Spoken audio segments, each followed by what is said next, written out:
देखिए जो Telegram group में एयरफोर्स विजन ग्रुप है, ठीक ना, उसका जो क्विज आता है, ठीक ना, तो उसका सोल्यूशन यहाँ पे कराएंगे। ठीक, तो उसका सोल्यूशन अगर आपको देखना है तो आप देख सकते हो।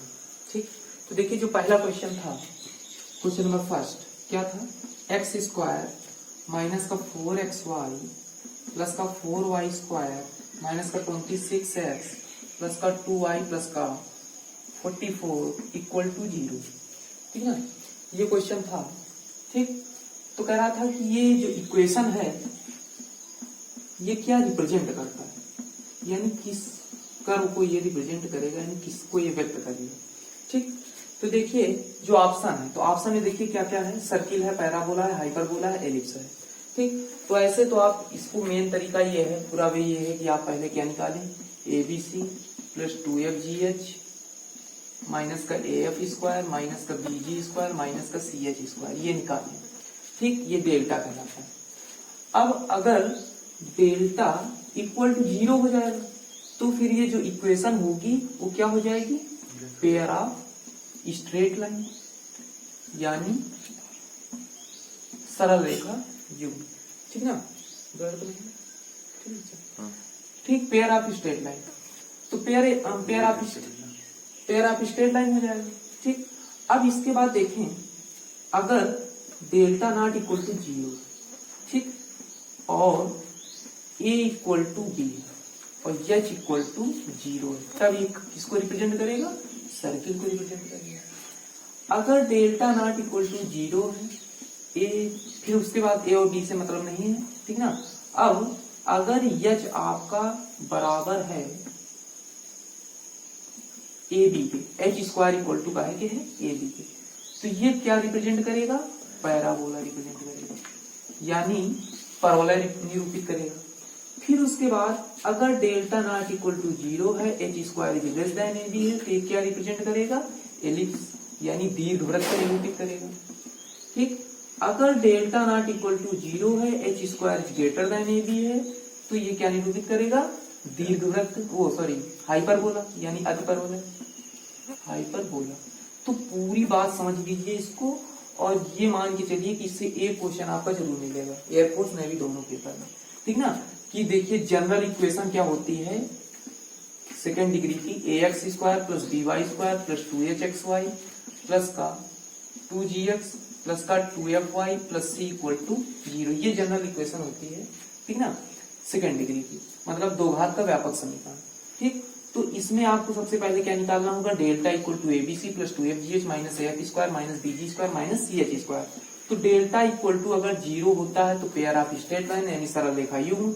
अगर डेल्टा नॉट इक्वल टू 0 होता है तो, और साथ में A equal to B, H equal to 0, तो क्या बन जाता है, सर्किल बन जाता है। ठीक, सर्किल बन जाता है। और अगर delta not equal to 0, H² equal to AB होता है तो परवलय बन जाता है। Delta not equal to 0, H² is less than AB, तो आपका दीर्घवृत्त, और यहाँ पे क्या बन जाता है, हाइपरबोला। अच्छा देखिए यहाँ पे ऑप्शन में स्ट्रेट लाइन नहीं दिया हुआ है। ठीक ना, तो आप समझ ही जाएंगे भाई जब स्ट्रेट लाइन नहीं है तो ये अपने आप डेल्टा नॉट इक्वल टू 0 हो जाएगा। अब आपको बस निकालना क्या है, H और AB निकालना, और साथ में ये भी देख रहे हैं कि जो A की वैल्यू है, ठीक ना, अगर यहाँ पे x² का गुणांक देखें तो कितना है 1, और यहाँ पे y² का गुणांक B, यहाँ पे कितना है 4, तो B इक्वल टू कितना है 4। यहाँ पे 2h इक्वल टू 2h है, xy का गुणांक यहाँ पे कितना है, माइनस का 26 है। ठीक, तो h इक्वल टू कितना आ जाएगा, माइनस का 26 नहीं है यहाँ पे, ये माइनस का 4। ठीक ना, तो 2h इक्वल टू कितना है, माइनस का 4, तो h इक्वल टू कितना आ जाएगा, माइनस का 2 आ जाएगा। ठीक, तो h equal to -2, a equal to 4, b equal to a equal to 1, b equal to 4। अब h² निकालो तो h² की वैल्यू कितनी हो जाएगी, -2 का स्क्वायर इक्वल टू 4, और ab की वैल्यू निकालो तो a की वैल्यू 1, b की वैल्यू 4, तो कितना आ गया 4। तो देख रहे हैं कि h² इक्वल टू क्या है, ab, तो जब ये होता है तब क्या होता है, पैराबोला। ठीक, तो ये आपको क्यों नहीं निकालना पड़ा, क्योंकि ऑप्शन में नहीं दिया हुआ था पेयर ऑफ स्ट्रेट लाइन, इसलिए आपने नहीं निकाला, समय बेकार नहीं किया ना। अब आगे देखें अगले क्वेश्चन। तो अगला क्वेश्चन क्या है कि if a parabola passes through y² equal to 4x passes through the point 3, 2, ठीक ना, then the length of its latus rectum. देखिए पैराबोला क्या है, Y square equal to 4x, ठीक ना। द पॉइंट 3,2, ठीक। तो देखिए कह रहा है कि एक पैराबोला है Y square equal to 4x, ये जो है तुम्हारा इस पॉइंट से पास होता है, यहां से जाता है, ठीक। तो इस पॉइंट से जाता है तो इसका मतलब आप कह सकते हैं कि इस पॉइंट को ये पैराबोला क्या करेगा, सेटिस्फाई करेगा, संतुष्ट करेगा, ठीक। तो आपको करना क्या है कि a की वैल्यू निकाल लेनी है, इसी को रख के तो रख देंगे y की जगह y कोऑर्डिनेट, तो 2 का square equal to 4a into x की जगह पे x की वैल्यू 3, तो 4 इक्वल टू 12a, ठीक ना। तो a इक्वल टू कितना आ जाएगा 1/3। तो लेटेस्ट रेक्टम क्या होता है, पैराबोला का नाभिलंब, ठीक ना। लेटेस्ट रेक्टम या नाभिलंब, ठीक ना। नाभिलंब बराबर होता है 4a, तो 4 इंटू a की वैल्यू कितनी है 1/3, कितना आ जाएगा नाभिलंब इसका 4/3 आ जाएगा, ठीक। तो ये तुम्हारा नाभिलंब हो गया। अब इसके बाद अगला कुछ अच्छा देखिए, कभी कभी अर्धनाभिलंब पूछ लेता है, सेमी लेटेस्ट रेक्टम, तो वो आपका कितना होता है 2a होता है, ठीक। अब आगे देखिए, अगला क्वेश्चन है कि एक समांतर चतुर्भुज है, ठीक ना। समांतर चतुर्भुज में 3 शीर्ष दे रखे हैं और चौथा शीर्ष आपको निकालना है, ठीक। तो देखिए इसका तरीका, ये भी क्वेश्चन बहुत पूछा जाता है, ठीक ना, कि 3 शीर्ष दे दिए और एक शीर्ष निकालने के लिए आए, ठीक ना। तो देखिए कौन कौन से शीर्ष दिए हुए हैं, PQRS है, ठीक ना। तो PQRS एक समांतर चतुर्भुज है और उसके 3 शीर्ष क्या दिए हुए हैं, 1 2 4 6 5 7, ठीक ना, और A, B। इसमें कह रहा है कि ये वर्टिसेस हैं आप एक पैरेललोग्राम, ठीक ना। तो पैरेललोग्राम की वर्टिसेस हैं, तो आप क्या करेंगे, इसमें इसको इससे मिला लेंगे, इसको इससे मिला लेंगे। देखिए A और B की वैल्यू पूछ रहे हैं, तो आपको करना क्या है, करना ये है कि जो भी A होगा, मान लो ना दिया होता तो आप इसको मान लेते A B है x y, ठीक। तो A इक्वल टू क्या होगा, इसको और इसको हमेशा जोड़ेंगे, ठीक ना। तो इसको और इसको हमेशा जोड़ेंगे तो 1 प्लस का 5, और इसको जो इससे मतलब इससे जो जुड़ा हुआ है, ठीक ना, इसके सामने वाला शीर्ष, उसको हमेशा क्या करेंगे, माइनस करेंगे, तो माइनस का 4, ठीक ना, इक्वल टू कितना आ जाएगा 2 आ जाएगा। B इक्वल टू कितना हो जाएगा, इसको और इसको जोड़ेंगे, ठीक ना, 2 प्लस 7 और माइनस से क्या कर देंगे 6 कर देंगे, तो 7 2 9 में 6 गया 3, तो यानी इसका जो ये वाला शीर्ष है वो कितना आ जाएगा 2,3, ठीक ना। तो इस तरह से इसको निकाल लेंगे। अब आगे देखें, ठीक, इसके लिए सूत्र भी देते हैं, ठीक है ना। सूत्र मान लो कैसे लगाएंगे, मान लो ये x1 y1 है, ये x2 y2 है, ये x3 y3, ठीक ना। तो आप वैसे याद रखें कि x1 plus x3 minus x2, ठीक ना, फिर y1 plus y3 minus y1 plus y3 minus y2, ठीक ना। लेकिन इसको याद करने से अच्छा आप ऐसे याद रखें, ये वाला कोऑर्डिनेट जोड़ना है, इसको क्या कर देना है, माइनस कर देना है, ठीक ना। अब उसमें कभी ये वाला शीर्ष पूछ लिया या फिर ये वाला शीर्ष पूछ लिया तो उसमें दिक्कत हो जाएगी, ठीक ना। तो आप हमेशा यही बात याद रखें कि अगर ये वाला कोऑर्डिनेट निकालना है तो इसके जो ये वाले कोऑर्डिनेट इनको जोड़ना है, ये वाले कोऑर्डिनेट उसमें माइनस कर देना है, ठीक। अब आगे देखें अगला क्वेश्चन। तो अगला क्वेश्चन देखिए क्या है, ये चौथा क्वेश्चन है ना। तो देखिए क्या है कि कह रहा है कि E and E dash are eccentricity of hyperbola and its conjugate, then 1/e square plus 1/e dash का स्क्वायर। तो देखिए E स्क्वायर की जो भी वैल्यू होती है वो क्या होती है, A square plus B square upon A square, ठीक है। जो हाइपरबोला होता है कौन सा, x square upon A square minus y square upon B square equal to 1, ठीक ना। इसकी अगर इसेंट्रिसिटी आप निकालते हैं तो कहां से निकालते हैं कि B square equal to A square E square minus 1 से निकालते हैं, तो B square upon A square हो गया equal to E square minus 1 हो गया, 1 इधर आ जाएगा तो वो प्लस 1 हो जाएगा, B square upon A square equal to E square, तो E square equal to A square plus B square upon A square. तो देखिए ये जो हाइपरबोला की इसेंट्रिसिटी होती है वो under root A square plus B square upon A square, लेकिन यहाँ पे इसी की जरूरत है तो ई स्क्वायर आपने लिख लिया। अच्छा इसकी कॉन्जुगेट की इसेंट्रिसिटी क्या होती है, कॉन्जुगेट की बस यहाँ पे बी की जगह ए आ जाता है, तो यहाँ पर भी वही काम हो जाएगा, बस हर बदल जाएगा, ठीक ना, ऊपर कुछ नहीं बदलेगा। तो A square plus B square upon B square, equation first, equation second. अब आपसे पूछ क्या रहा है 1 अपान ई स्क्वायर प्लस 1/e' का स्क्वायर। ये पूछ रहा है, तो ये पूछ रहा है तो आप क्या करेंगे, इसका व्युत्क्रम करेंगे और जोड़ देंगे। तो ए स्क्वायर ऊपर चला जाएगा अपान में ए स्क्वायर प्लस बी स्क्वायर, यहाँ पर भी बी स्क्वायर ऊपर चला जाएगा अपान में ए स्क्वायर प्लस बी स्क्वायर, ठीक ना। तो A square plus B square इसका एलसीएम हो गया, तो ऊपर बचेगा क्या, ए स्क्वायर प्लस बी स्क्वायर। ये कैंसिल हो गया, किसकी वैल्यू कितनी आ जाएगी, 1 आ जाएगी, ठीक ना। तो 1/e स्क्वायर प्लस 1/e' का स्क्वायर की वैल्यू कितनी आ गई, 1 आ गई, ठीक। अब आगे अगला क्वेश्चन देखिए। अगला क्वेश्चन क्या है कि एक ट्रायंगल है, ठीक ना, तो उसका इंसेंटर निकालना है, माने अंतर केंद्र निकालना है, ठीक। तो एक ट्रायंगल एबीसी है, तो एबीसी एक ट्रायंगल है, ठीक। तो एबीसी एक ट्रायंगल है, उसके शीर्ष वर्टिसेस दिए हुए हैं 0,6, 8,12 और 8,0, ठीक। तो इसका इंसेंटर निकालना, तो देखिए इंसेंटर निकालने के लिए, देखिए सेंट्रॉइड निकालने के लिए तो आपको सीधा सिंपल फार्मूला पता है कि आप क्या करते हैं, x1 + x2 + x3/3, y1 + y2 + y3/3। लेकिन इन सेंटर निकालने के लिए आपके पास फार्मूला क्या होता है कि इन सेंटर इक्वल टू क्या होता है, ax1 + bx2 + cx3 upon a + b + c, comma ay1 + by2 + cy3 upon a + b + c। लेकिन आपको फार्मूले से काम नहीं करना चाहिए ना, जैसे बताएं वैसे देखें। करना क्या है आपको कि इसके सामने वाली भुजा पहले निकाल लो। तो इसके सामने वाली भुजा निकालेंगे, साइड निकालेंगे ये वाली, तो कितना आएगा देखिए, 8 में 8 गया 0, 12 में 0 गया 12, और 12 का स्क्वायर और उसका स्क्वायर। देखिए कैसे निकालते हैं इसको, लेंथ को, √x1 - x2 होल स्क्वायर, तो 8 - 8 का whole square plus 12 - 0 whole square, तो 12 - 0 होल स्क्वायर। तो देखिए ये तो 0 हो जाएगा और इसका स्क्वायर को रूट लेंगे तो 12 आ जाएगा। तो डायरेक्ट जल्दी से निकालने की कोशिश किया करें, ठीक ना।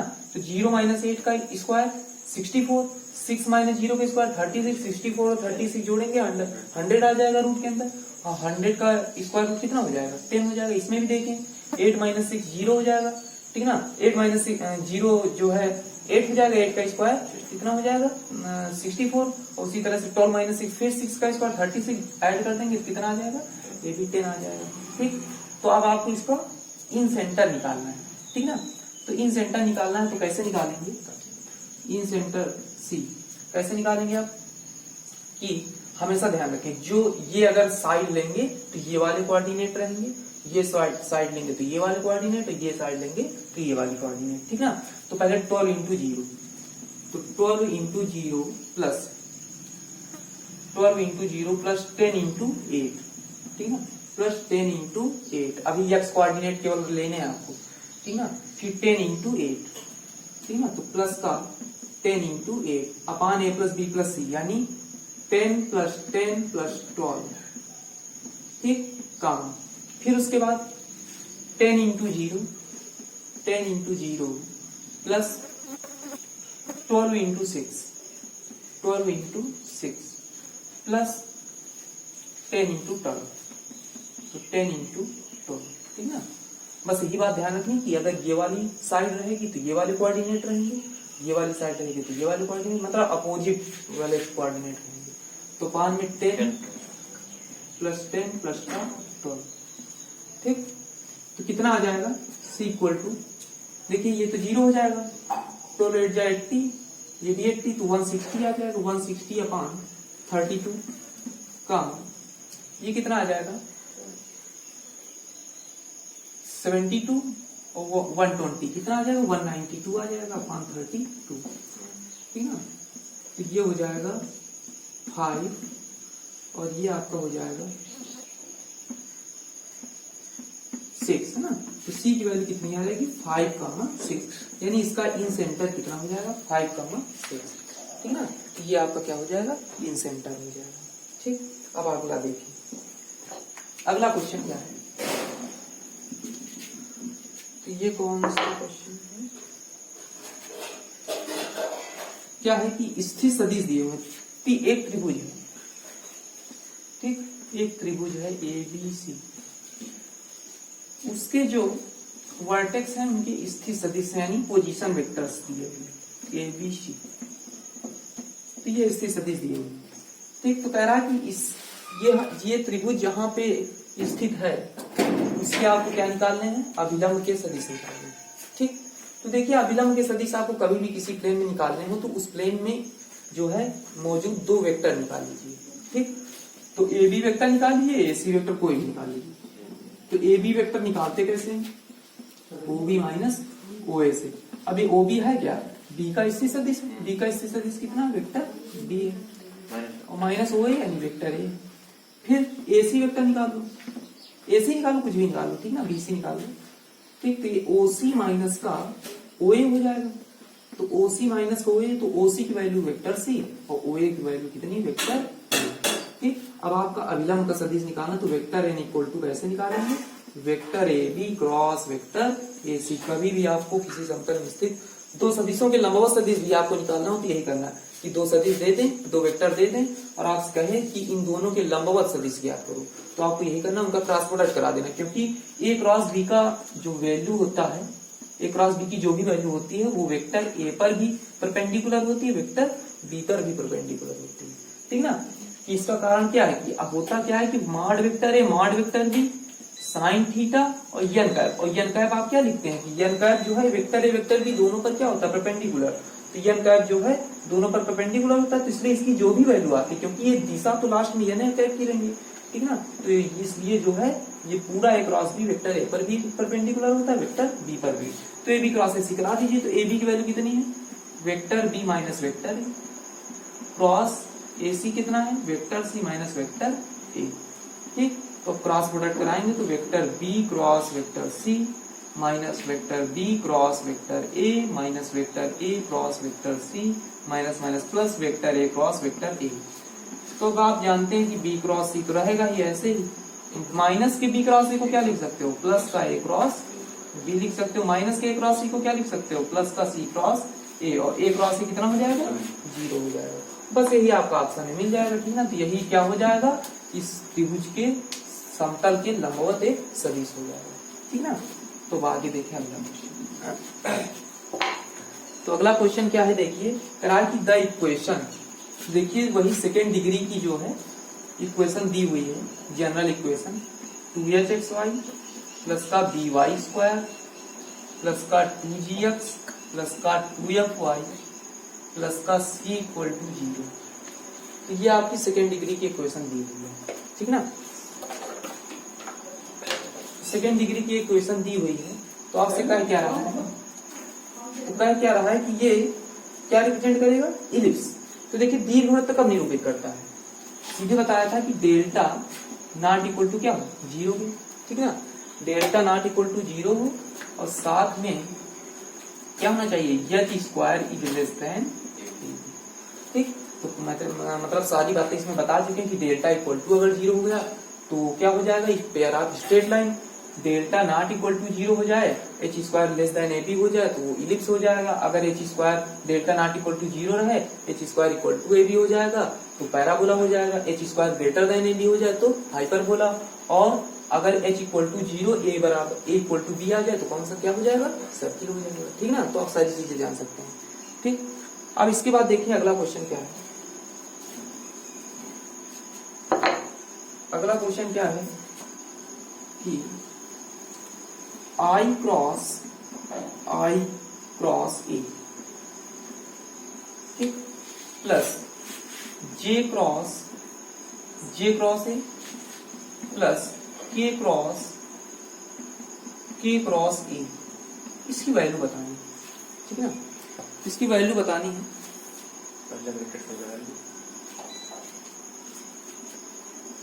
इसकी वैल्यू आपको बतानी है। तो देखिए क्या करना क्या है, तो देखिए इसमें सदिश त्रिगुणन का प्रयोग करेंगे। सदिश त्रिगुणन होता क्या है कि A cross B cross C equal to होता क्या है, A dot C vector B minus A dot B vector C, ठीक। ये होता है पहले आपका लास्ट वाले साथ डॉट प्रोडक्ट होगा, वेक्टर B साथ में रहेगा, और माइनस का फिर पहले वाले के साथ डॉट प्रोडक्ट होगा, वेक्टर C साथ में। अच्छा अदिश त्रिगुणन क्या होता है, अदिश त्रिगुणन ये होता है ABC vector equal to A dot B cross J, ये होता है अदिश त्रिगुणन। ये अदिश त्रिगुणन है, ये सदिश त्रिगुणन, तो यहाँ पे सदिश त्रिगुणन है, इसका प्रयोग करना है। तो क्या करेंगे, देखिए आई को ए के साथ लेंगे तो आई डॉट ए वेक्टर आई का minus I dot I vector A, ठीक, प्लस जे डॉट ए जे का minus J dot J vector A.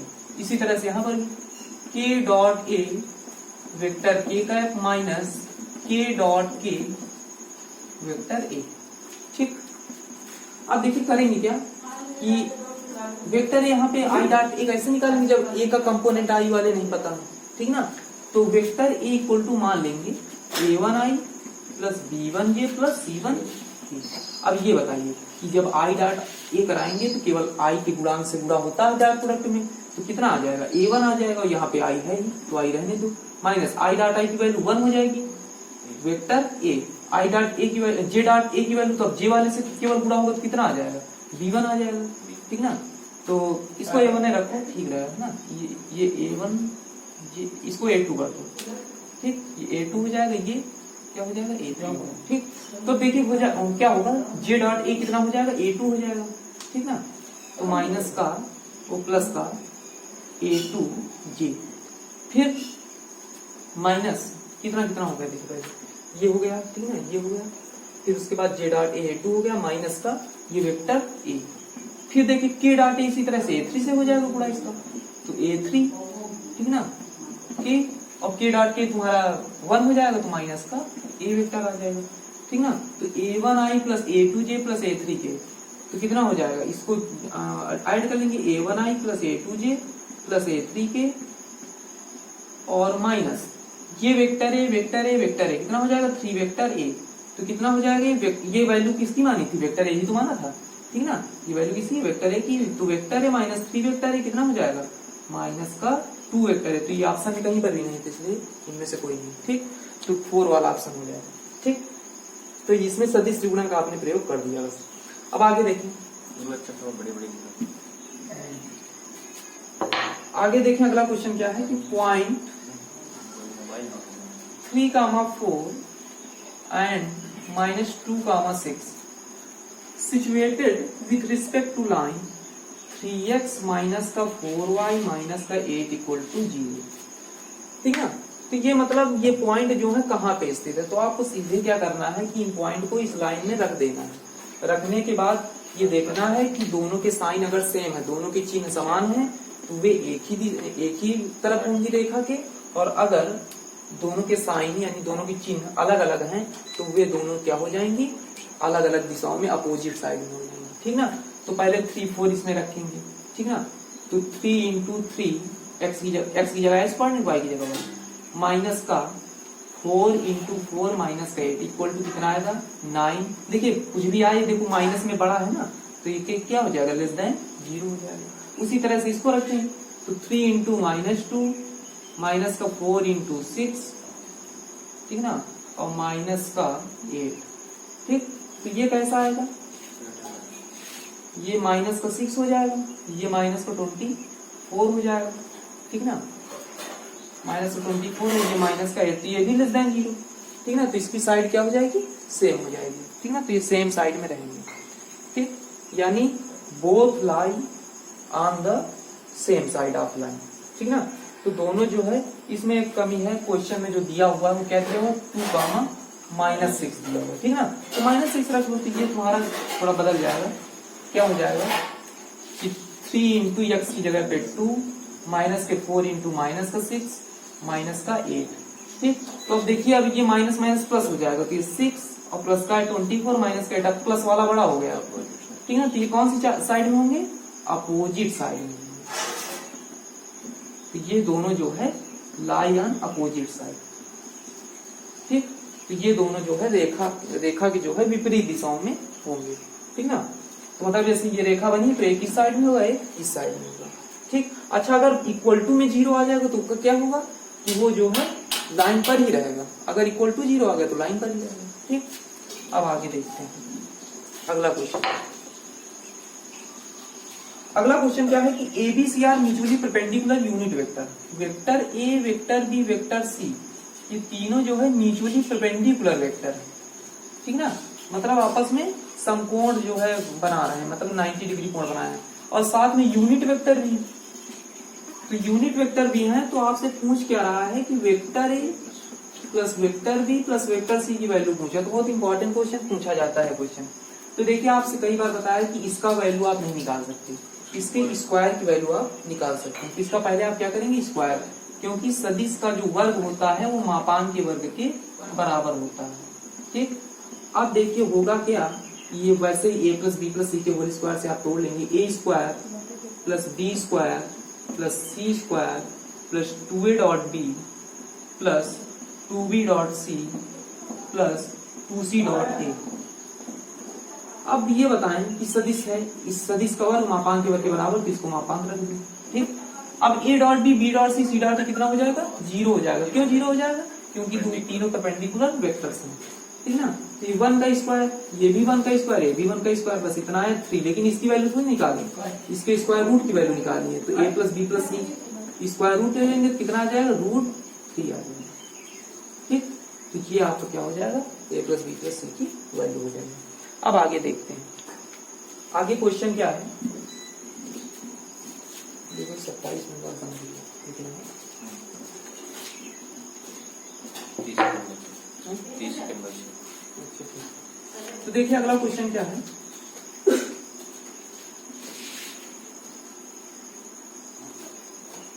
अगला क्वेश्चन क्या है कि एक्स स्क्वायर प्लस का 2y माइनस का 3x प्लस का 5, ठीक।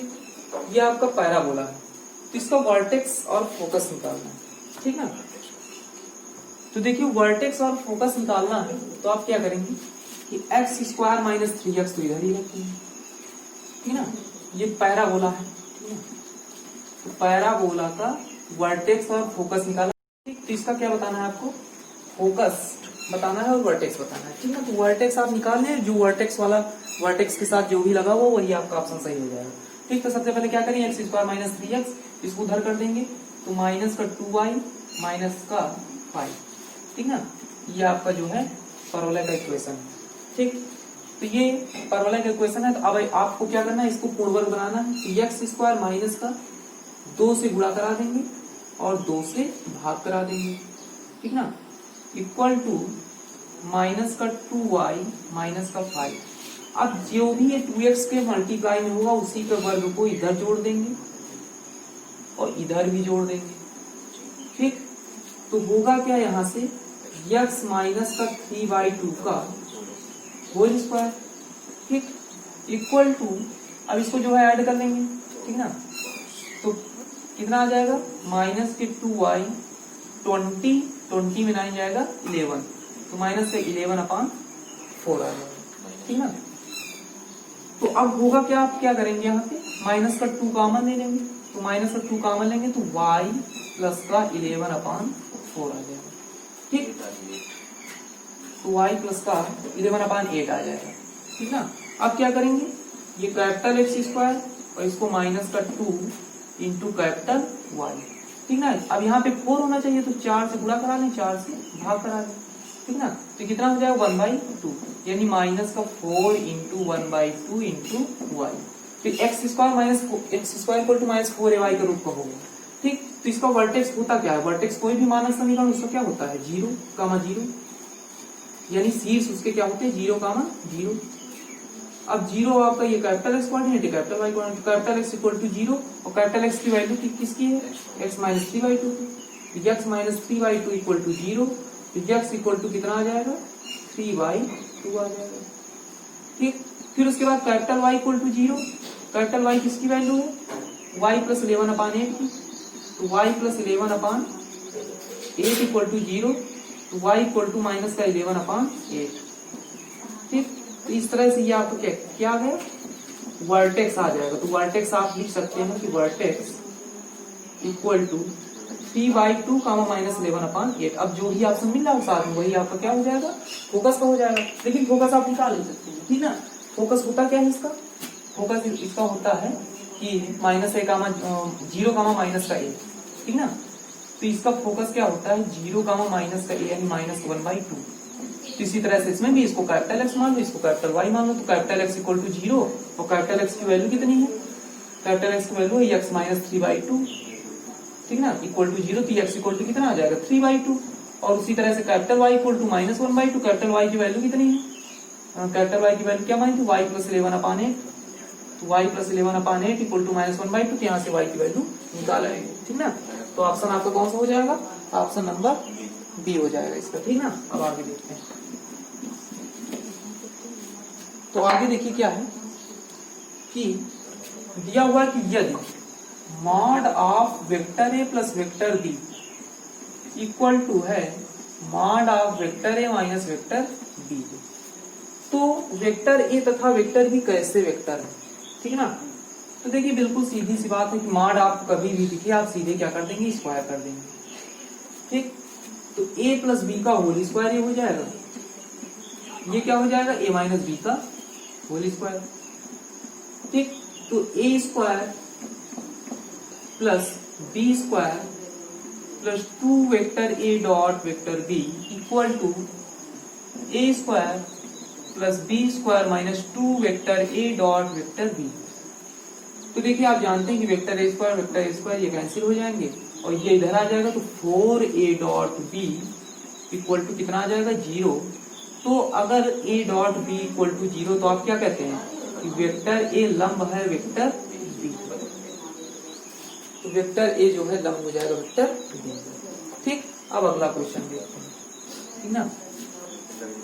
अगला क्वेश्चन क्या है कि equation of a circle concentric with, तो एक इक्वेशन है सर्किल की इक्वेशन आप निकालिए जो कि संकेंद्रीय है किसके, x square plus 4x square plus Y square minus 4x minus 6 square minus 3 equal to 0, ठीक ना। एंड व्हिच टचेस yx, देखिए एक सर्किल है उसका आपको इक्वेशन निकालना जो YH को स्पर्श करता है, ठीक ना।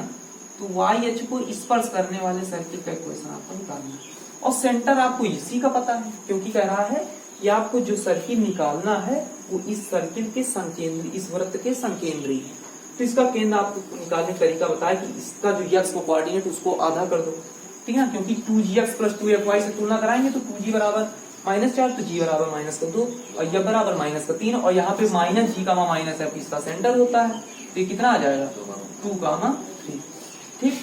अब देखिए 2, 3 आया कैसे होगा, ठीक ना। ये आया होगा x अक्ष में आपने 2 मात्रक गिना होगा और y अक्ष में आपने कितना गिना होगा 3 मात्रक, तब आया होगा, ठीक ना। तो देखिए यहाँ से इसको मिला दीजिए, यहाँ से इसको मिला दीजिए, ठीक। तो ये तो आपकी 3 मात्रक, लेकिन ये त्रिज्या नहीं है, लेकिन ये आपकी जो है क्या हो जाएगी त्रिज्या हो जाएगी, ठीक ना, क्योंकि केंद्र और स्पर्श रेखा के बीच में हमेशा 90 डिग्री कोण बनता है, ठीक। तो ये जो है क्या हो जाएगा आपका त्रिज्या हो जाएगी। त्रिज्या हो गई तो आप बस इसका इक्वेशन निकाल लेंगे, ठीक ना। ये हो गया h, ये हो गया k, ये हो गया r। तो वृत्त का समीकरण निकालने के लिए आप क्या करते हैं x माइनस h का whole square plus y minus k का whole square equal to r square, x minus 2 का whole square plus y minus 3 का whole square equal to r की वैल्यू कितनी है 2 का स्क्वायर, ठीक है। यहाँ से इसको हल कर लीजिए, ठीक। अच्छा एक काम और कर सकते हैं कि यहाँ पे आप जानते हैं कि c होता है x square plus Y square plus 2gx plus 2fy plus c equal to 0 होता है। और c देखो होता क्या है कि under root g square plus f square minus के c इक्वल टू क्या होता है r। तो इसका रूट अगर हटाएंगे तो यहाँ पे क्या आ जाएगा r स्क्वायर, तो यहाँ से आप c निकाल सकते हैं। तो g square plus f square minus का r square equal to c। तो g की वैल्यू आपके पास कितनी है वही 2 है, ठीक है। ये g कोई अंतर थोड़ा, बस माइनस लग जाता तो माइनस का स्क्वायर हो जाएगा। 4 प्लस का 9 माइनस का r की वैल्यू कितनी है 2, तो 4 हो जाएगा इक्वल टू c। 4 से r कैंसिल, तो c की वैल्यू कितनी आ जाएगी 9। तो आप सीधे रख सकते हैं कि क्या रख सकते हैं इस सर्किल का equation x square plus Y square minus का 4x माइनस का 6y और बस यहाँ पे c की जगह पे कितना आ जाएगा 9 आ जाएगा इक्वल टू 0। तो ये आपका क्या हो जाएगा सर्किल का इक्वेशन, ठीक। तो जैसे चाहे आप वैसे लगा सकते हैं। अच्छा ऑप्शन से भी लगा सकते हैं। पहले में क्या दिया हुआ है एक्स, देखिए ऑप्शन में देखिए केवल एक ही जगह है जहां पे सेंटर सेम है, ठीक है ना। तो वही वाला ऑप्शन आपका सही हो जाएगा, ठीक। अब आगे देखिए अगला क्वेश्चन क्या है कि परवलय Y square Y equal to 2x plus C, Y equal to 2x plus C जो रेखा है वो परवलय Y square equal to 8x plus 2 को स्पर्श करती है तब।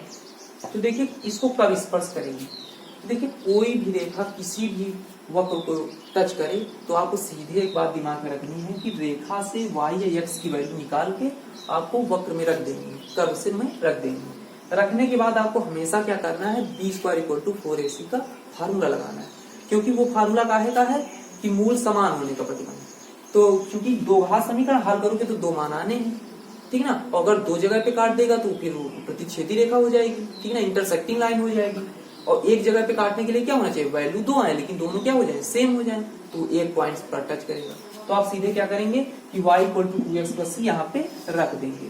तो y equal to 2x plus C यहाँ पे रखेंगे तो होगा क्या कि 2x प्लस सी का whole square equal to 8 into X plus 2, ठीक। अब इसका स्क्वायर करेंगे तो कितना आएगा, 4x स्क्वायर प्लस का c स्क्वायर प्लस का 4xc equal to 8x plus का 16, ठीक ना।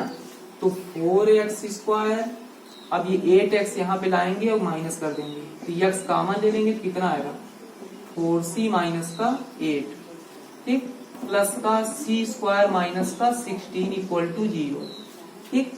अब होगा क्या कि आप क्या करेंगे कि यहाँ पे 4 कॉमन लेंगे, ठीक ना। 4 यहाँ पे कॉमन लेंगे तो अंदर क्या बचेगा, ये 2 हो जाएगा, ठीक। तो यहाँ से 4 आपका कॉमन हो गया, ठीक। अब क्या होगा कि आपको क्या करना है कि b square equal to 4ac का फार्मूला लगा देना है, ठीक ना। b square equal to 4ac, तो b की वैल्यू देखिए इतनी है तो इसका स्क्वायर करेंगे तो 16c माइनस 2 का whole square equal to 4, a की वैल्यू कितनी है 4 और c की वैल्यू देखिए ये पूरी है, c स्क्वायर माइनस का 16 इक्वल टू, ठीक ना। तो 16 से 16 खत्म हो जाएगा तो c स्क्वायर प्लस का 4 माइनस का 4c equal to c square minus का 16, तो c स्क्वायर से c स्क्वायर कैंसिल, माइनस का 4c इक्वल टू कितना हो जाएगा माइनस का 20, तो c इक्वल टू कितना आ जाएगा 1, तो c की वैल्यू यहाँ पे कितनी हो जाएगी 5 हो जाएगी। तो सीधे आपको क्या करना है कि y की वैल्यू यहाँ पे रखनी है, b square equal to 4ac लगा के c की वैल्यू निकाल देंगे। अब आगे देखिए अगला क्वेश्चन क्या है, अगला क्वेश्चन है कि if E1 and E2 are eccentricities of hyperbolas xy equal to c square and x square minus y square equal to c square, then E1 square plus E2 square. तो देखिए ये E1 की यहाँ इसकी उत्केंद्रता E1 है, इसकी उत्केंद्रता E2 है, ठीक है। तो आपको ये पता है कि ये दोनों कौन से अतिपरवलय हैं, समकोणीय अतिपरवलय, ठीक ना। यानी जहां पे a और b की वैल्यू दोनों इक्वल हो जाती है, तो जब a और b की वैल्यू इक्वल हो जाती है तो जो इसेंट्रिसिटी होती है b square equal to a square e square minus 1 से आप इसेंट्रिसिटी इसकी निकालते हैं, ठीक ना। तो वहां पे b और a दोनों इक्वल हो जाते हैं तो a स्क्वायर रख देंगे तो a square e square minus 1 तो कैंसिल हो जाता है, 1 equal to e square minus 1 तो 2 इक्वल टू e स्क्वायर, तो e इक्वल टू कितना आ जाता है √2 आ जाता है, ठीक। तो हमेशा जो समकोणीय अतिपरवलय की उत्केंद्रता है वो उसको हमेशा ध्यान रखेंगे कि समकोणीय अतिपरवलय की उत्केंद्रता कितनी होती है, √2 होती है। तो E1 इक्वल टू भी √2 हो गया, ये भी समकोणीय अतिपरवलय है, E2 इक्वल टू ये भी आपका √2 हो गया, ठीक। अब आपसे पूछ कितना रहा है कि E1 square plus E2 square की वैल्यू पूछ रहा है, तो इसका स्क्वायर करेंगे 2, इसका स्क्वायर करेंगे 2, कितना आ जाएगा 4 आ जाएगा, ठीक ना। तो इसकी वैल्यू आपकी 4 हो जाएगी। अब आगे देखिए, अब अगला क्वेश्चन क्या है कि 2 सर्किल्स, तो 2 सर्किल हैं, एक है आपका x square plus Y square equal to ax और एक है x square plus Y square equal to c square. तेरा टच ईच अदर, मतलब ये दोनों सर्किल जो है एक दूसरे को स्पर्श करेंगे कब। तो देखिए सबसे पहले बात समझिए, ये आपका कोई सर्किल है, ये है कोई सर्किल, ठीक, ये दोनों एक दूसरे को स्पर्श कब करेंगे, ठीक ना, ये दोनों एक दूसरे को स्पर्श कब करेंगे, जब इनके केंद्रों के बीच की दूरी, तो इसका केंद्र कितना होगा, ये माइनस का ax इधर आएगा तो g की वैल्यू कितनी आ जाएगी, माइनस का a/2 आ जाएगी। तो इसका और f की वैल्यू चूंकि 0 है क्योंकि y का गुणांक है, तो इसका जो सेंटर है तो कितना हो जाएगा, माइनस का a/2 कामा 0, और c की भी वैल्यू यहाँ पे 0 है। तो जब कभी आप त्रिज्या निकालेंगे तो √g² + f² माइनस c करेंगे तो f भी 0 c भी 0, तो ये भी a/2 आ जाएगा। तो इसकी त्रिज्या भी कितनी आ जाएगी, a/2, रेडियस इसकी a/2। अब इसका सेंटर जानते हैं कितना होता है, 0 कामा 0 होता है, ठीक है, x² + y² = c² का x - h का होल स्क्वायर + y - k का होल स्क्वायर से तुलना कराएं तो 0 0 हो जाएगा, और इसकी त्रिज्या कितनी होगी, c हो जाएगी। ठीक, अच्छा अब ये बताइए कि केंद्रों के बीच की दूरी त्रिज्याओं की के बराबर, अच्छा इनके केंद्रों के बीच की दूरी कितनी आएगी, √a/2 का होल स्क्वायर तो 0 हो, तो वो लास्ट में a/2 ही आ जाएगा। ठीक, तो क्या ये बताइए कि a/2 कभी भी a/2 + c के बराबर हो सकता है, कभी नहीं हो सकता, क्योंकि c की वैल्यू कुछ ना कुछ तो होगी। तो इसका मतलब ये बाह्यता स्पर्श नहीं कर रहे हैं। अब ये कैसा, आप कैसे देखेंगे, ये अंत स्पर्श तो नहीं कर रहे हैं, तो जब अंत स्पर्श करते हैं तब क्या होगा, तो जैसे ये कोई सर्किल है, ठीक ना, और यहाँ पे कोई सर्किल और बना है, तो ये अंत स्पर्श करने का क्या होगा फार्मूला, इनकी जो केंद्रों के बीच की दूरी है, तो केंद्रों के बीच की जो दूरी कितनी आई थी, अभी a/2 ही आई थी, ठीक ना, केंद्रों के बीच की दूरी a/2, ठीक, वो काहे बराबर हो, उनके केंद्रों के बीच की दूरी इसके बराबर हो। कहने का मतलब ये है कि इनके जो अब अभी तक क्या था कि r1 + r2, ठीक ना, वो काहे के इक्वल हो, उनके केंद्रों के बीच की दूरी यानी o डैश के इक्वल हो। लेकिन अब क्या हो जाएगा कि उनकी त्रिज्याओं का अंतर, इसकी त्रिज्या r1 हो गई और इसकी त्रिज्या आपकी क्या हो गई, r2 हो गई, ठीक ना, तो r1 - r2 काहे के इक्वल हो जाए, o, ठीक ना। देखिए इसका माड रहेगा, क्यों माड रहेगा, क्योंकि अब कभी a/2 बड़ा हो सकता है, कभी c भी बड़ा हो सकता है, इसलिए यहाँ पे क्या लगा देंगे, माड लगा देंगे, ठीक ना।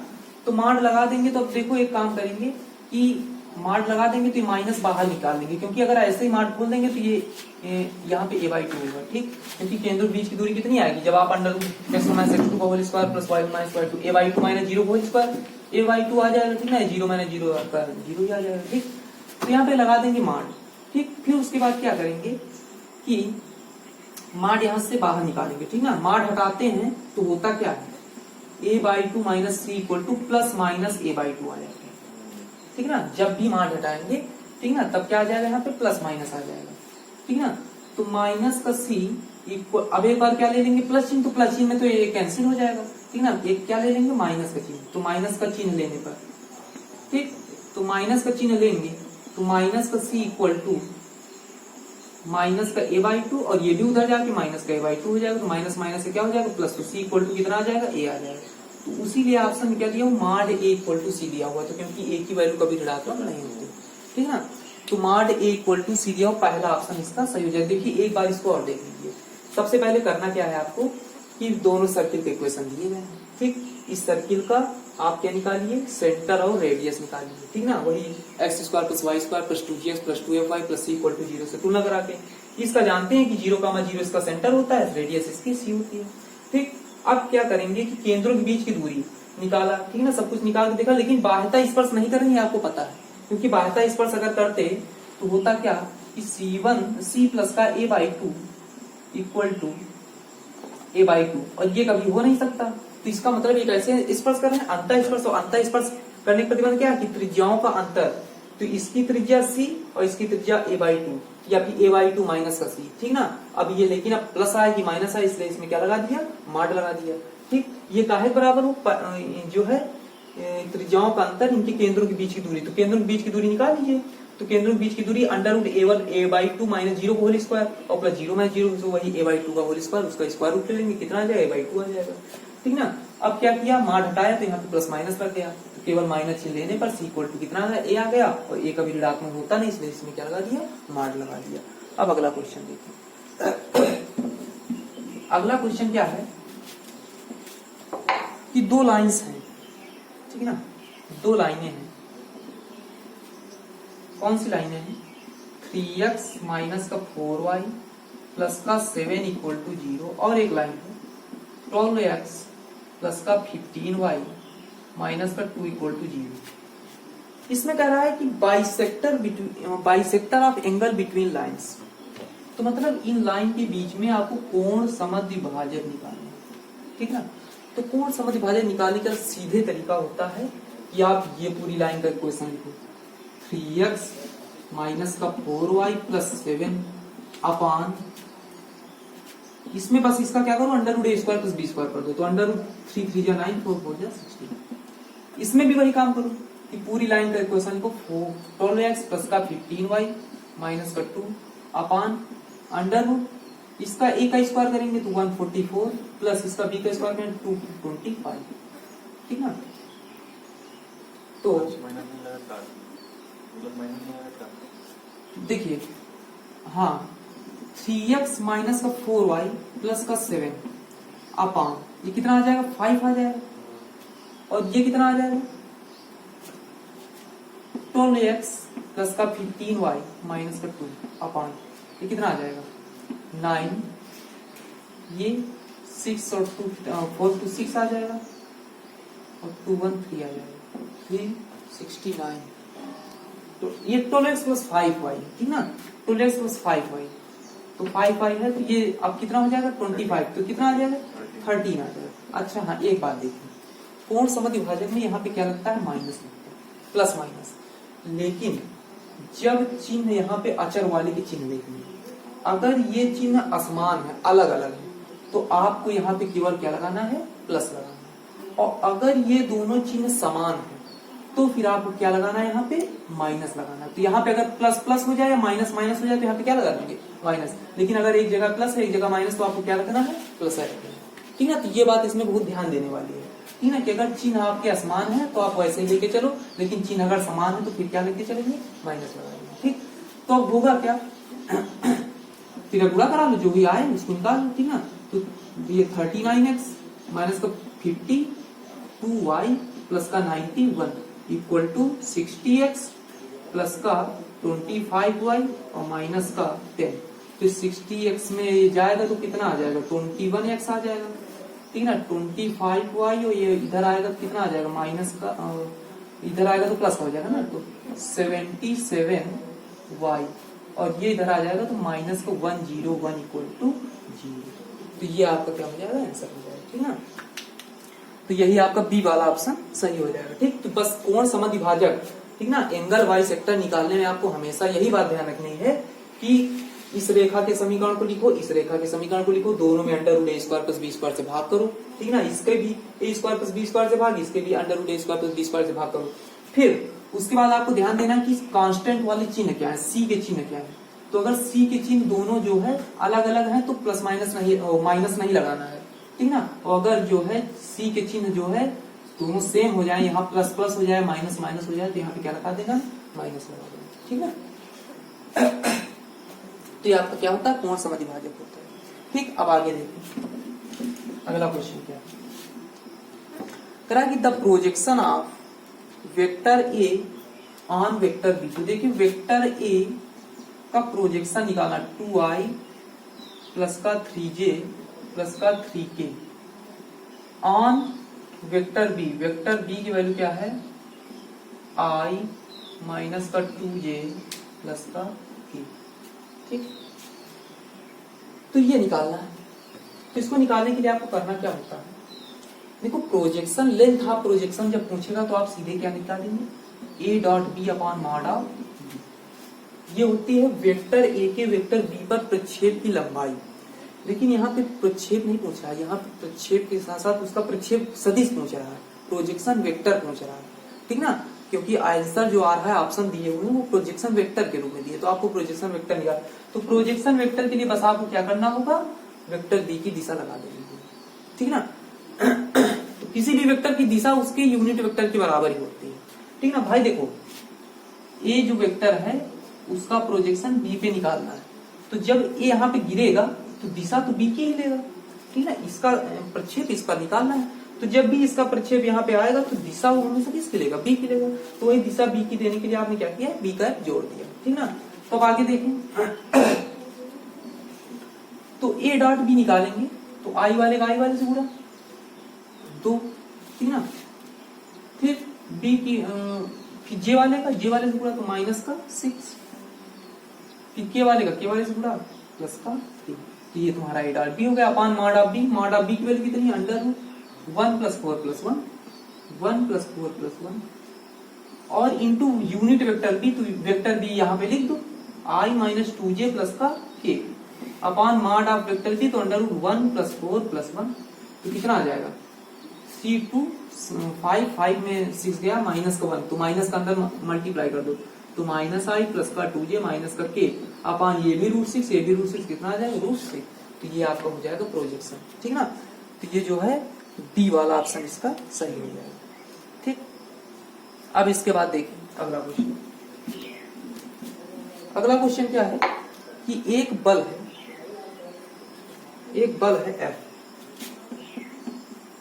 F बल है, ठीक ना। F की वैल्यू दिए हुए हैं 3i प्लस का 4j प्लस का 5k, ठीक। और एक बिंदु दिए हुए हैं पॉइंट क्या दिए हुए हैं 2i प्लस का j प्लस का 3k। और एक पॉइंट दिए हुए हैं मान लो OA वेक्टर है, ठीक ना, i - 2j प्लस k। तो देखिए है क्या कि एक बल 3i plus 4j plus 5k एक बिंदु 2i plus j plus 3k पर कार्यरत है। तो इस पॉइंट पर, ठीक ना, इस पर कार्यरत है और इसके परितः, ठीक। तो इसका जो है बलाघूर्ण का परिमाण निकालना है। तो देखिए बलाघूर्ण की वैल्यू क्या होती है, tau equal to vector r cross vector f, ठीक ना। लेकिन जो भी वेक्टर r आप हमेशा निकालेंगे तो उसके लिए हमेशा ध्यान रखें कि जिसके परितः वो पहले और जिस पर वो बाद में। तो यानी आपका जो r वेक्टर होगा वो AP वेक्टर होगा, ठीक ना। वैसे इसमें कोई दिक्कत नहीं क्योंकि इसमें परिमाण ही पूछ रहा है, लेकिन कभी कभी परिमाण नहीं पूछ के सदिश ही पूछ लेता तो वहां पे दिक्कत हो जाती है, ठीक ना। तो जिसके परितः वो पहले जिस पर निकालना होता वो हमेशा बाद में। तो ये क्या हो जाएगा OP वेक्टर माइनस का OA वेक्टर।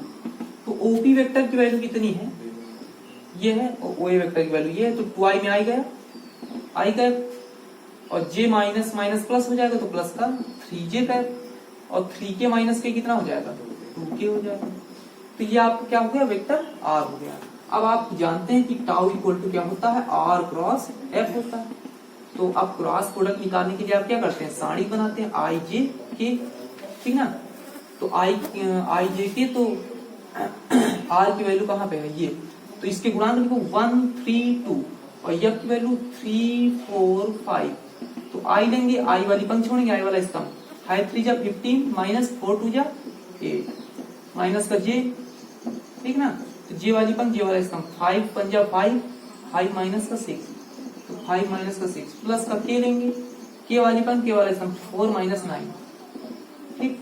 तो कितना आ जाएगा 15 में 8 के 7 आई और प्लस का j और माइनस का 5 के। अब इसका परिमाण पूछ रहा तो टाउ का परिमाण निकाल लो अंडर रूट 7 7 जा 49 प्लस का 1 प्लस का 25, ठीक ना। कितना आ जाएगा अंडर रूट 75 और अंडर रूट 75 को क्या लिख सकते हैं 5√3 लिख सकते हैं, ठीक ना। तो 5√3 इसकी वैल्यू हो जाएगी, ठीक है। तो तीसरा ऑप्शन सही हो जाएगा। अब आगे देखो अगला क्वेश्चन क्या है। तो अगला क्वेश्चन है कि the distance between foci of ellipse is 8 units, ठीक ना। कह रहा है कि एक इलिप्स है उसकी नाभियों के बीच की दूरी 8 मात्रक है और नियताओं के बीच की दूरी 18 मात्रक है। तो इक्वेशन ऑफ इलिप्स यानी दीर्घवृत्त का समीकरण निकालना। तो देखिए नाभियों के बीच की दूरी आप जानते हैं कितना होता है 2a होता है। 2a की वैल्यू कितनी है 8 यूनिट। फिर उसके बाद नियताओं के बीच की दूरी कितनी होती है 2a अपान e होती है, वो कितनी हो जाएगी 18 दिए हुए हैं। तो कह रहा है कि द इक्वेशन ऑफ इलिप्स, तो b की वैल्यू आपको निकालनी कुल मिला के ये है, ठीक है ना। तो देखिए ये आपका 4 हो जाएगा, ये आपका 9 हो जाएगा। तो यहां से a इक्वल टू कितना आ जाएगा 9e आ जाएगा, ठीक है ना। और 9e यहाँ पे रख देंगे तो 9e into E equal to 4, तो ई स्क्वायर इक्वल टू 4/9, तो ई इक्वल टू 2/3। तो ये आपकी उत्केंद्रता निकल आई। तो ए की भी वैल्यू निकाल लो, तो ए इक्वल टू कितना 9 इंटू 2/3, तो कितना आ जाएगा 3 2 जा 6, तो ए की वैल्यू 6 हो जाएगी। ठीक, अब ए की वैल्यू आ गई, बी की वैल्यू निकाल लो, तो B square equal to A square E square minus 1। ठीक, तो बी स्क्वायर की वैल्यू निकालनी है, तो B square equal to A square की वैल्यू 36, ई स्क्वायर की वैल्यू कितनी है 4/9। ठीक ना, लेकिन सॉरी ये कौन सा क्या है दीर्घवृत्त है, तो दीर्घवृत्त में क्या होगा 1 माइनस ई स्क्वायर। ठीक ना, तो 1 माइनस का 4/9। ठीक, तो B square equal to 36 into कितना आ जाएगा 5/9, 9 4 जा 34, तो बी स्क्वायर की वैल्यू कितनी आ गई 20। तो इक्वेशन आप लिस्ट क्या हो जाएगा x square upon A square, ए की वैल्यू कितनी आई थी 6 आई थी, तो 36 और माइनस प्लस का Y square upon B square, B square की वैल्यू 20 इक्वल टू 1।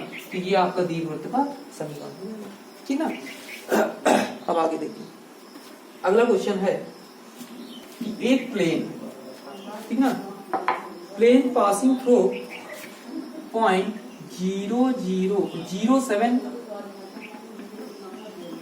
-7, ठीक ना, तो 0 7 -7 and containing line x + 1 upon -3 equal to y - 3 upon 2 equal to z + 2 upon 1।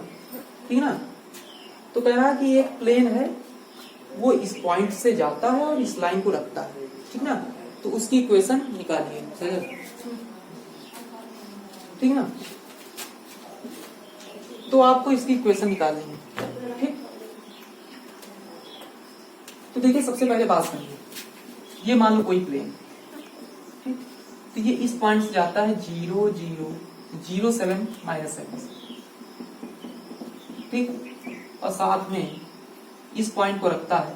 देखिए ये लाइन को रखता मतलब ये पॉइंट को भी रखेगा 1, जब x - x1 अपान a1 y - y1 अपान b1 z - z1 अपान c1 से तुलना कराओगे तो लाइन कौन सी है -1, -3, -2। ठीक ना, तो यानी ये इस लाइन को भी रखेगा। ठीक ना, कौन सी कि माइनस, ये पॉइंट को भी रखेगा -1 3 -2 को। ठीक, और साथ में ये रेखा जो है समांतर है किसके -3i + 2j + k के, तो यानी ये प्लेन किसको रखेगा -3i + का 2j + का k को। ठीक, अब देखिए एक तो आप ऐसे कर सकते हैं कि प्लेन का इक्वेशन मान लीजिए। ठीक ना, क्या मान लेंगे कि a x माइनस ये x1 हो गया, y1 हो गया, z1 हो गया, a x - x1। ठीक ना, तो a x - x1 प्लेन का इक्वेशन ऐसे होता है ना, b y - y1 यानी y - 7 प्लस का c z - z1 यानी z + का 7, ये प्लेन का इक्वेशन इक्वल टू 0। ठीक, तो यहां से आप ax प्लस का by प्लस का cj, ठीक ना, इसकी वैल्यू निकाल सकते हैं। ठीक ना, लेकिन एक काम अभी और करें, ये प्लेन और कहां से जाता है, यहां से भी जाता है। ठीक, तो ये वैल्यू क्या करेगी, इसको संतुष्ट करेगी। इसको संतुष्ट करेगी तो होगा क्या कि x की जगह पे या तो आप ऐसे लगाओ, इसको ऐसे आपको बहुत समय लगेगा, इसको ऐसे लगाएं। ये प्लेन जो है कहां से जाता है, प्लेन जाता है 0 0 0 7 -7 से जाता है। ठीक, और साथ में ये रेखा को रखता है तो x + 1 upon -3 equal to y - 3 upon 2 equal to z + 2 upon 1। तो यानी एक पॉइंट आपको और पता चला जिससे प्लेन जाता है, कौन सा -1 3 -2, और साथ में ये सदिश भी रहता है वहां पे प्लेन पे -3i + 2j + का 1। ठीक, तो देखिए प्लेन का इक्वेशन आपको पता करने के लिए क्या पता होना चाहिए, आपको पता होना चाहिए एक पॉइंट और एक सदिश जो प्लेन पर क्या हो परपेंडिकुलर हो। ठीक, तो सीधे आपको क्या करना है कि ये पॉइंट तो ये हो गया, अब एक सदिश भी हो गया। अब एक सदिश आपको नहीं पता है तो आप करें क्या, ये सदिश निकाल लें, दो बिंदुओं को मिलाने वाला सदिश, तो वेक्टर n इक्वल टू, तो देखिए सीधे जल्दी से निकालने का तरीका कि -1 - का 0 कितना आएगा -1 और इंटू में क्या कर दो i, फिर 3 माइनस का 7 कितना आ जाएगा, माइनस का 4i। फिर -2 + 7 कितना आ जाएगा, प्लस के 5i। ठीक ना, तो ये आपका वेक्टर ए हो गया। और एक वेक्टर बी आपको पहले से पता है, -3i प्लस का 2j प्लस का k। ठीक ना, ठीक, तो प्लस का k। अब आप क्या निकाल लो, समतल पर स्थित एक लंब सदिश निकालो। कैसे निकालेंगे, क्रॉस प्रोडक्ट से, i j k। ठीक ना, तो i वाला गुणांक रखो -1 -4 5 -3 2 1।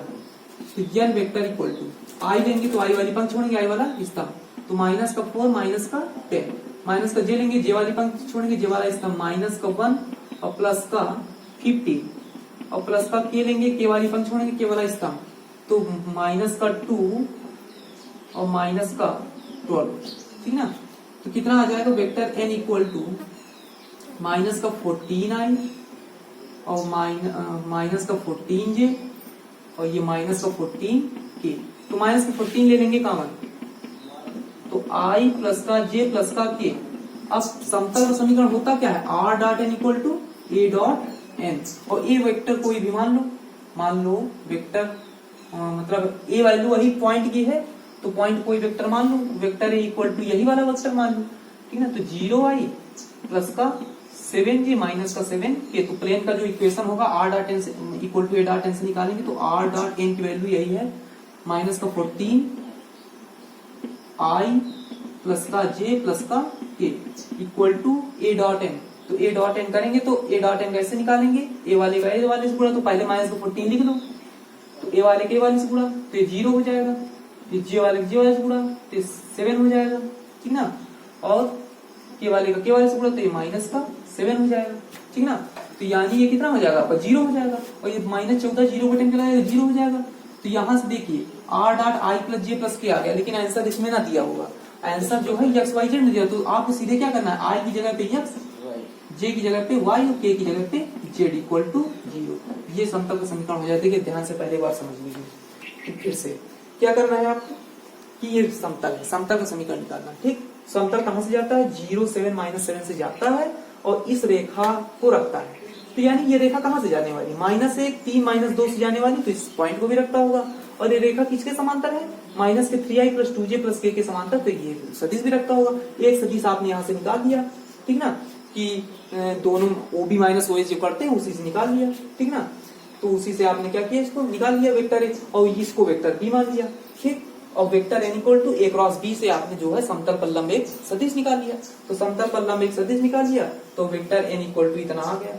ठीक ना, अब वेक्टर n इक्वल टू इतना आ गया तो समतल का समीकरण r dot n equal to a dot n से जो है समतल का समीकरण निकाल लिया।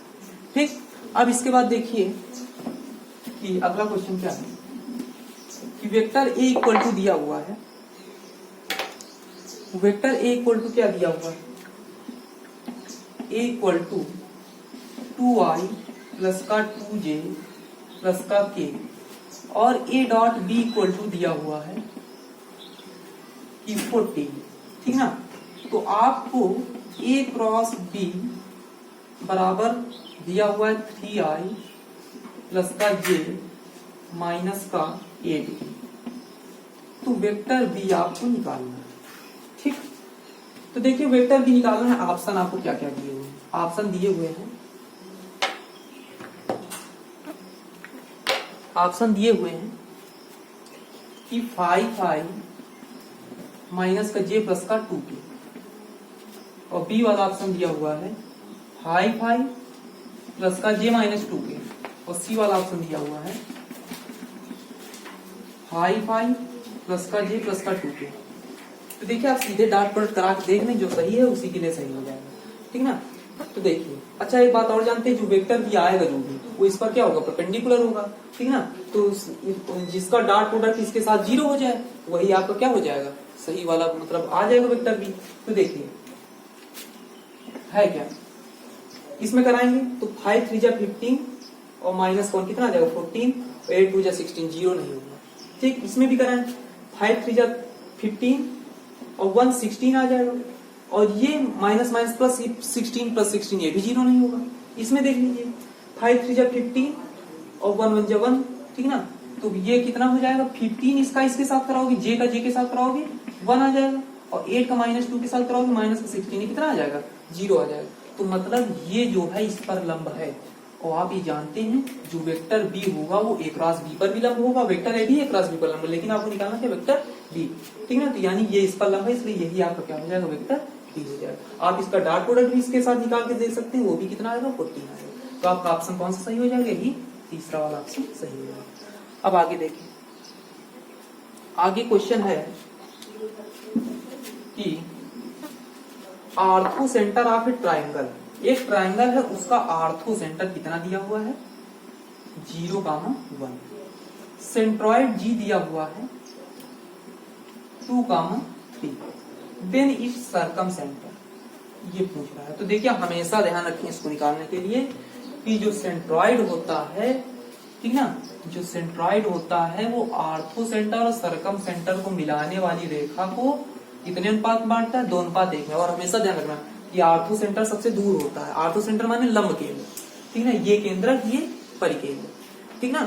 तो ये जो लंब केंद्र होता है वो सबसे ज्यादा दूर होता है, तो इसलिए इसकी दूरी 2 होती है, उसकी दूरी 1 होती है। और जी हमेशा यानी सेंट्रॉइड हमेशा बीच में होता है, आर्थो सेंटर और सर्कम सेंटर के बीच में, ठीक ना। तो इसकी वैल्यू निकालें तो सीधे अब आप निकाल सकते हैं, इसको x मान लीजिए, इसको y मान लीजिए, ठीक ना। तो कैसे करेंगे, x का 2 से मल्टीप्लाई कराएंगे तो 2x और प्लस का 0 अपान में 3 इक्वल टू कितना दिया हुआ 2 दिया हुआ है।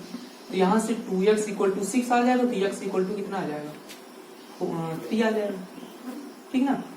फिर उसके बाद देखिए y कोऑर्डिनेट निकाल लीजिए, तो y कोऑर्डिनेट 2y और प्लस का 1 अपान 3 इक्वल टू कितना आ जाएगा 2 + 1 करते हैं ना, इक्वल टू कितना 3, तो 2y इक्वल टू कितना आ जाएगा 8 माइनस का 1 आ जाएगा, ठीक ना, 9 माइनस 1, ठीक, 3 3 9 माइनस 1, तो 2y इक्वल टू 8, तो y इक्वल टू कितना आ जाएगा 4।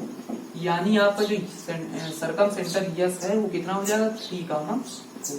तो सर्कम सेंटर आपको कितना निकला है 3,4, बी वाला ऑप्शन इसका सही हो जाएगा। इसके बाद देखिए a line makes alpha beta gamma angle with x axis y axis z axis, then sin square alpha plus sin square beta plus sin square gamma की वैल्यू। तो देखिए द्विभुजाओं का योग cos square alpha plus cos square beta plus cos square gamma आपको बताया था कितना होता है 1 होता है, ठीक ना। l square plus m square plus n square, l square plus m square plus n square equal to cos square alpha plus cos square beta plus cos square gamma की वैल्यू कितनी होती है 1 होती है।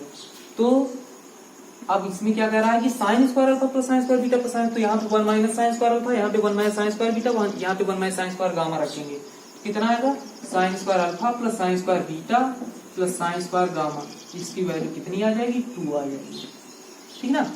अब आगे देखिए कि फूटा परपेंडिकुलर निकालना है एक पॉइंट का एक प्लेन पर, ठीक, फूटा परपेंडिकुलर निकालना है एक पॉइंट का एक प्लेन पर। तो कौन सा पॉइंट है P, तो देखिए इसका फूटा परपेंडिकुलर निकालना है। तो फूटा परपेंडिकुलर निकालने के लिए क्या बता रहे थे कि इसका जो परपेंडिकुलर है समतल का जो भी लंब होगा वो इसी के इक्वल होगा 2i, ठीक ना, x की जगह पे i आ जाएगा, y की जगह पे j और z की जगह पे k, ठीक ना। तो ये इस पर क्या हो जाएगा परपेंडिकुलर हो जाएगा। और एक इसका जो है लंब का पाद निकालना, तो लंब का पाद आपने क्या मान लिया ABC, तो इसके द्विघात पाद निकालो, तो कैसे निकालोगे x2 माइनस x1, ठीक है ना, तो a माइनस का 7, ठीक, अपान इसका द्विघात, ठीक ना। क्यों, क्योंकि पाइलर होने का नियम होता है कि ये इसके द्विघात बटे इसके द्विघात ये सभी क्या होंगे समानुपाती होंगे, ठीक ना। a1/a2 equal to b1/b2 equal to c1/c2। इसी तरह से b माइनस का 40 अपान कितना हो जाएगा 4 हो जाएगा, ठीक है ना। इसी तरह से यहाँ पे c माइनस का 5 अपान कितना हो जाएगा माइनस का 1, इसको इक्वल बाहर मान लो लैम्डा के।